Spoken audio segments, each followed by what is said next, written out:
there, Vikings Nation. Get ready to dive deep into the Skull State of Mind. Join our host, D Woods, as he shares his unfiltered takes on all things Vikings, from expert game analysis to player controversies and everything in between. If you love the Vikings for better or worse, then you've come to the right place. So grab a drink and let's talk all things purple and gold. This is the Skull State of Mind podcast. Welcome to the Skull State of Mind podcast. I'm your host, D Woods, and I ain't going to waste no time. We're going to dive right into it. We're going to get into my reaction of the game on Sunday. The Minnesota Vikings took on the Tampa Bay Buccaneers, and things didn't, come out like we expected. We all expected the Vikings to beat Baker Mayfield and, go to Philly 1-0, but that's not the case. So let's dive into what really happened. First off, I'm going to let y'all know straight up.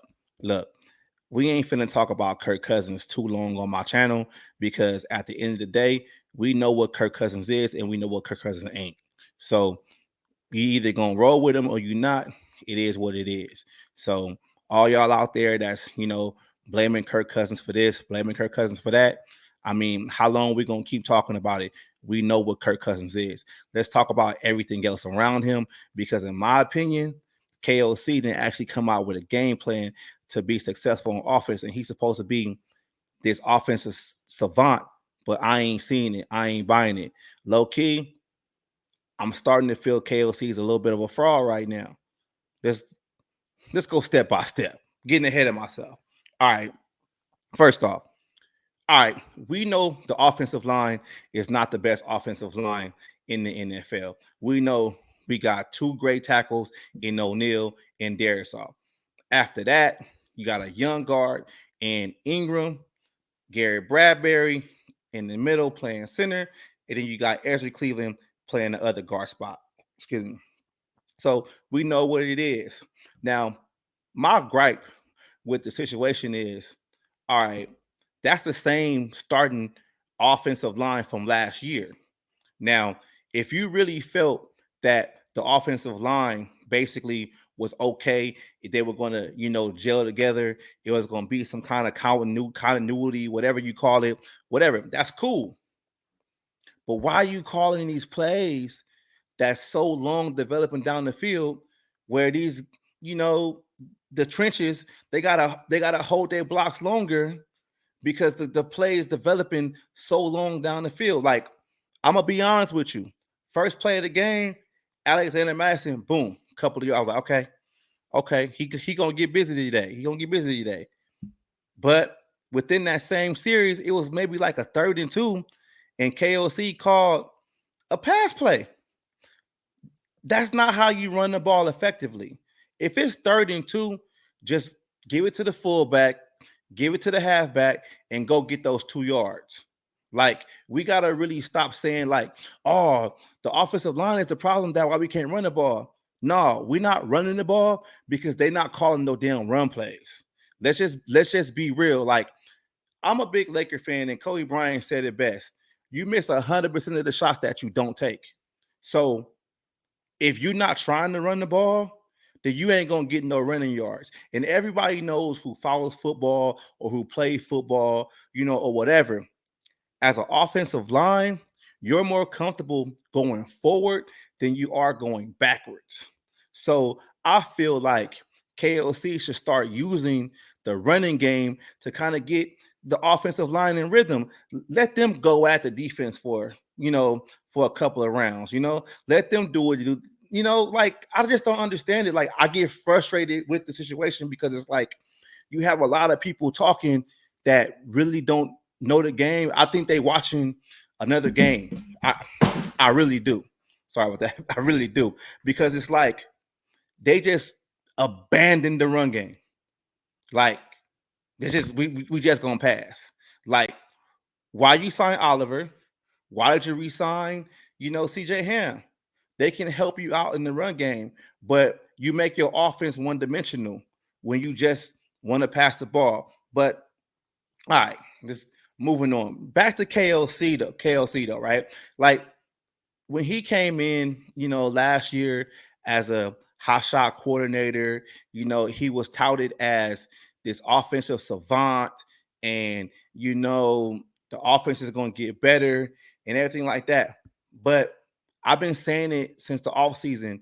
One of my biggest issues with the Vikings last year was the offense disappearing in the middle of games, meaning they can come out in the first quarter, first drive, go get a touchdown, look good. But after that, the offense starts struggling. Then the team gets behind in the fourth quarter. Now they start having to, get some momentum again. They got to come back. Like, you can't win 100% of your games like that. So I wanted to see KOC come up with a consistent game plan, game by game, basically to where the offense is high octane the whole game. And I understand this is the first game of the season, but it's the same shit that happened last year. Like, offense came out there, cool little drive or whatever, and then they just disappeared. And in actuality, the offense was so bad, the defense was actually playing lights out. At the end of the game, they made the defense look bad because the defense was playing too many snaps. The offense kept having too many 3-and-outs. And it's going back to what I said earlier. If KOC is an offensive savant and he's his offensive guru, that shit should not be happening. Like, we all sat up here and we blame Mike Zimmer when the defense was bad. So we need to blame KOC because the offense is bad. Keep that same energy.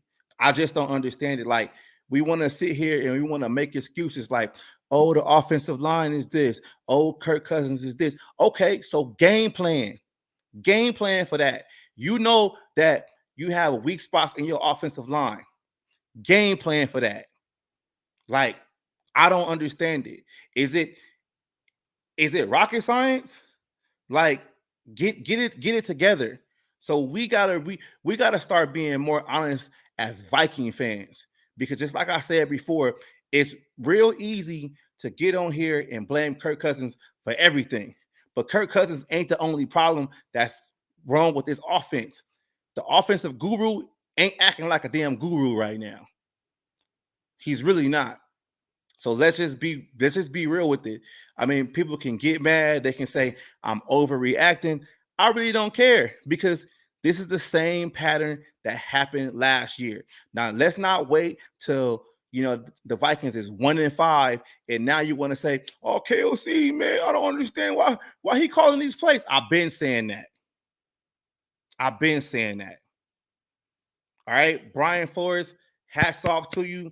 You had that defense playing lights out. I think Baker Mayfield at the first half of the game, I think he only had like maybe 1 or 2 completions. Like, they was all over the place. Hey, Flores, hats off, but you only can do that for so long. Like, that's what people got to understand. Like, you have to have complementary football.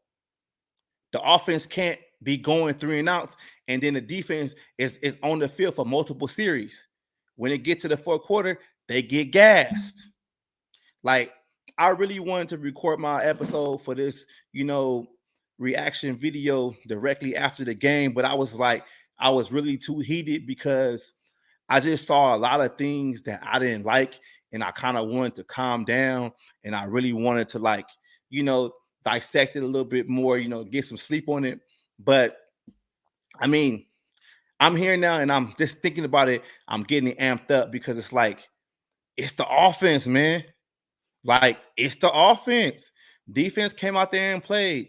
Special teams came out there and played. Greg Joseph didn't miss no field goals. He did his job. But it's the offense. And I don't want to hear that Kirk Cousins shit. I really don't.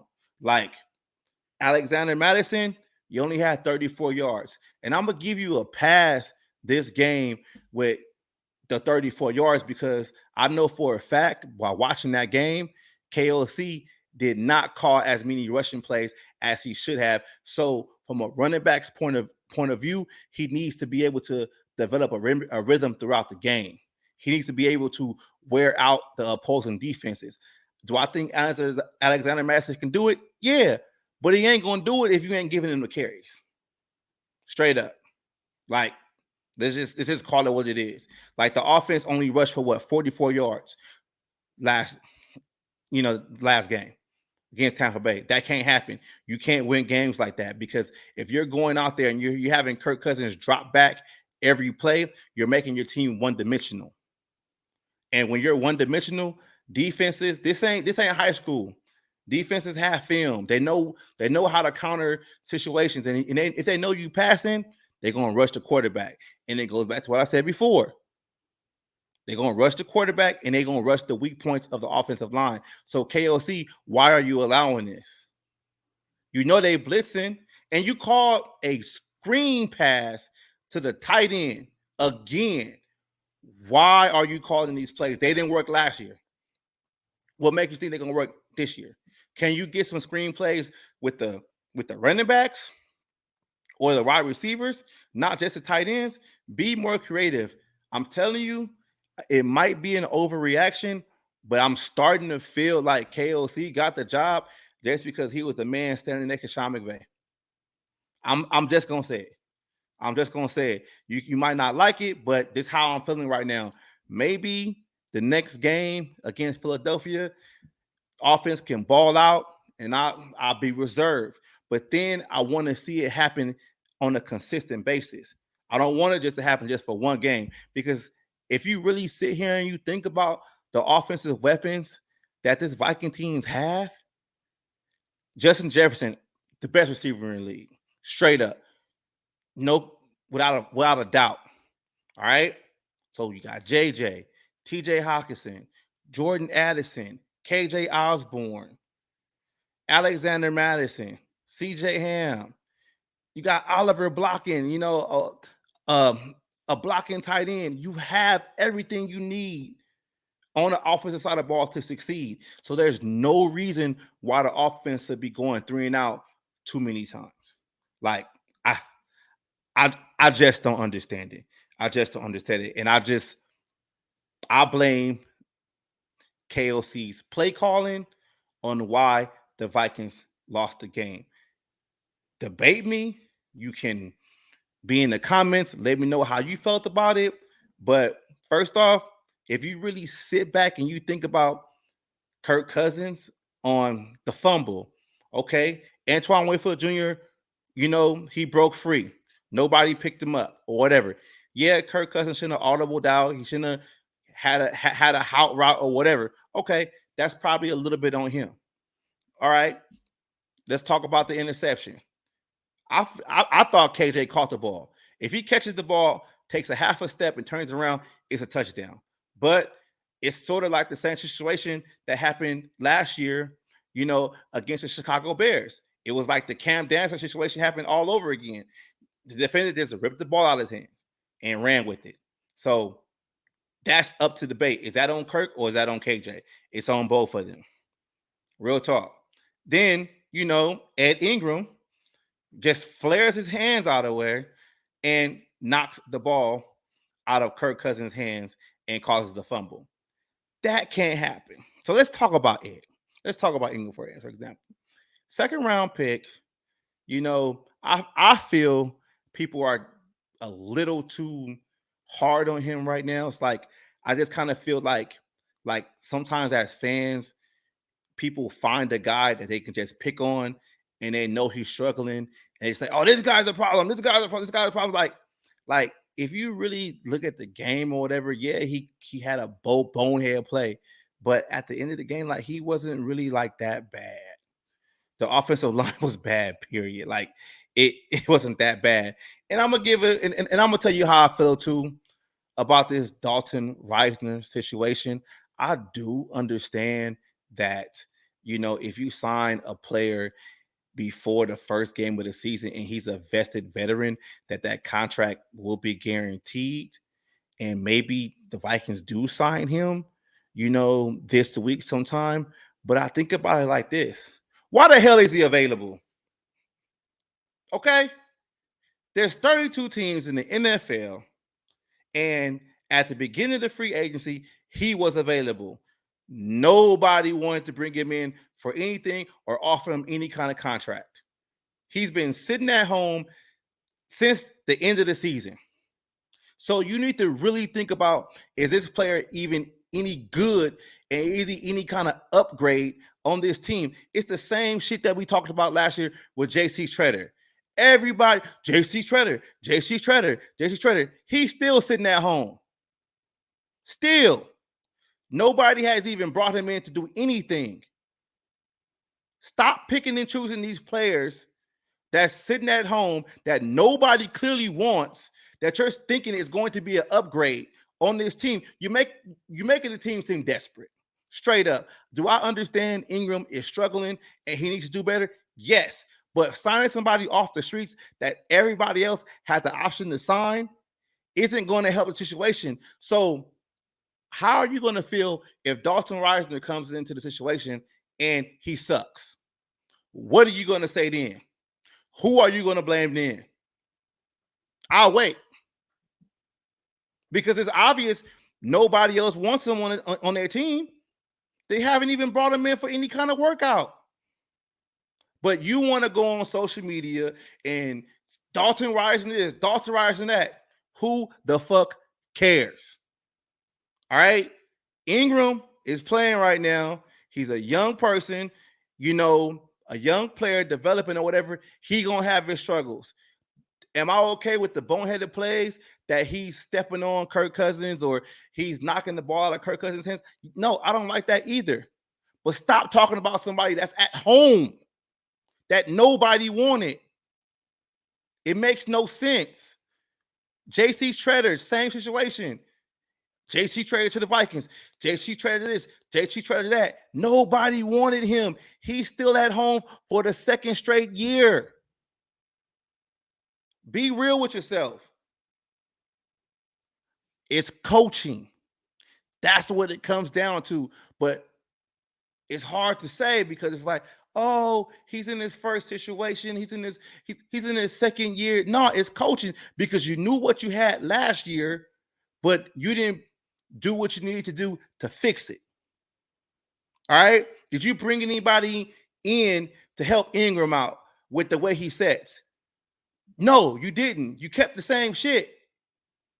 So you really can't get mad on the outcome that you're getting when you didn't do anything to fix it.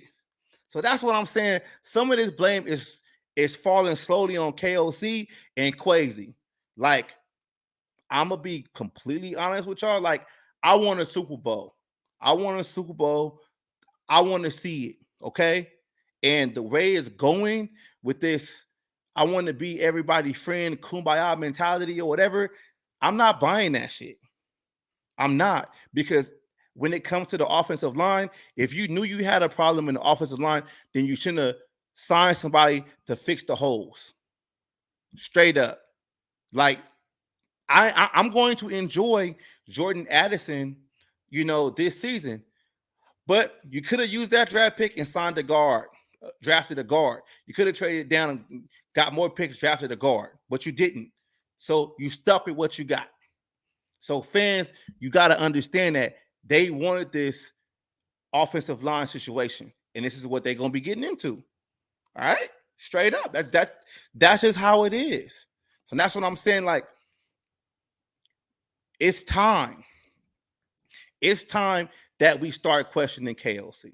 It's time that we start questioning Quasi. All right? Just talking about Kirk Cousins, that's not it no more. All right, this ain't 2018 when the team is tailor-made and they're only a quarterback away. No, this is 2023. We know what we got in Kirk Cousins. We brought in an offensive savant, and he ain't getting the job done. Straight up. So let's talk about Philly for a second, man. Let's just talk about it. All right, look. I don't know what the Vikings can do to actually win this game. I really feel like if KLC can draw up a great game plan to, free his receivers up and have his offensive, flowing, maybe they can win this game. But it goes back to the offensive line too. They got some dogs on that defensive line over there in Philadelphia. It's going to be sort of the same issue that the Vikings had, against the Buccaneers. Penetration through the middle, blitzing flea rushers. Like, I think this Thursday's game it's going to be a real test of the adversity that you're going to see this team go through. And I was on a podcast earlier, shout out to Mitch, cool cat, for having me on there. I really appreciate it. Sorry about the connection or whatever. But I was just telling them straight up, like, this might be good for the Vikings that they get their ass whooped on Thursday.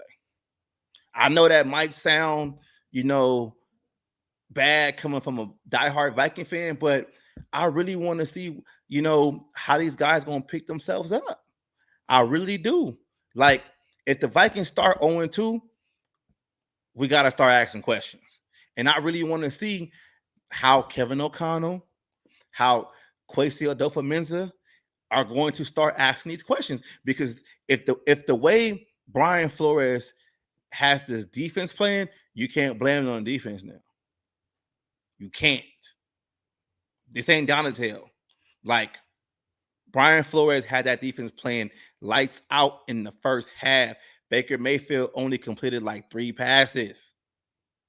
So if they lose against the Philadelphia Eagles and the defense do what they can, try to keep it close or whatever, and the offense can't go down the field and score touchdowns, KOC, come on up, baby. We need to have a conversation. We really do. Can you call plays? So that's my prediction or whatever, however you want to take it, but it might be good for him. It might be good for him because I feel like we all know last year they had a bunch of one-score games and they won those games. But people don't want to talk about the year before that. And in Zimmer's last year, they had a lot of one-score games and they lost them. So it's kind of like, what you going to do now? Now you got to really go out there, game plan, and win these games outright. All right? So thanks for tuning into the podcast. I really appreciate it. I just really wanted to give you guys my reaction of the Buccaneers game real quick. I understand we got a short week. I'm going to be posting more videos and more content, and I'm probably going to try to start scheduling basically going live like every Friday night. You guys catch me, live on other platform, other people's channel on Saturdays. I really appreciate it. Just let me know. Hit me in the comments if you want to ask me any question. Let me know if I'm overreacting. Just stay engaged with me. Let's go, baby.